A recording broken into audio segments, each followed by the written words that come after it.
ত্রয়োদশ জাতীয় সংসদ নির্বাচনের পর দেশের রাজনৈতিক অঙ্গনে নানা আলোচনার মধ্যেই নতুন করে আলোচনায় বৈষম্য বিরোধী ছাত্র আন্দোলনের সাবেক সমন্বয়ক মাহদী হাসান।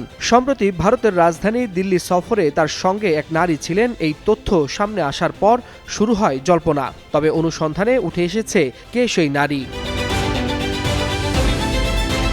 এ নিয়ে বিবিসি বাংলায় এক প্রতিবেদনে বলা হয়েছে, পর্তুগালের ভিসা নিতে দিল্লিতে যান মাহদী। কারণ বাংলাদেশি নাগরিকদের জন্য পর্তুগালের ভিসা প্রক্রিয়া সম্পূর্ণ করতে দিল্লিতে আবেদন করতে হয়।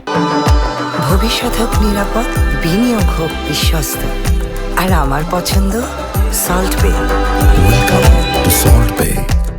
সে অনুযায়ী তিনি ভারতীয় ভিসা নিয়ে সেখানে যান এবং কনট প্লেসের একটি ভিসা প্রক্রিয়াকরণ কেন্দ্রে আবেদন করেন। সে সময় তার সঙ্গে ছিল এক নারী, যে মাহদীর আত্মীয় হন, এবং সেই নারীও একই উদ্দেশ্যে সেখানে উপস্থিত ছিলেন। সূত্র জানায়, দিল্লিতে অবস্থানকালে তারা নয়াদিল্লি রেল স্টেশনের কাছাকাছি পাহাড়গঞ্জ এলাকার একটি হোটেলে ওঠেন। ভিসা সেন্টারের অপেক্ষার সময় কেউ একজন মাহদীর ভিডিও ধারণ করে। পরে বিষয়টি বিভিন্ন মহলে ছড়িয়ে পড়ে। ঠিক তখন থেকেই তার কাছে ভারত ও বাংলাদেশ থেকে একাধিক অচেনা নাম্বার থেকে ফোন আসতে শুরু করে। সূত্র বলছে, হঠাৎ করে এত অজানা ফোন পেয়ে মাহদী বুঝতে পারেন তাকে চিহ্নিত করা হচ্ছে। সেদিন দুপুরের দিকে বাংলাদেশ থেকেও তিনি একই বার্তা পান। এরপর তিনি পুরনো দিল্লির জামে মসজিদ এলাকা সহ কয়েকটি স্থানে আশ্রয় খুঁজেছেন বলে জানা গেছে। তবে কেউ তাকে থাকতে দিতে রাজি হননি।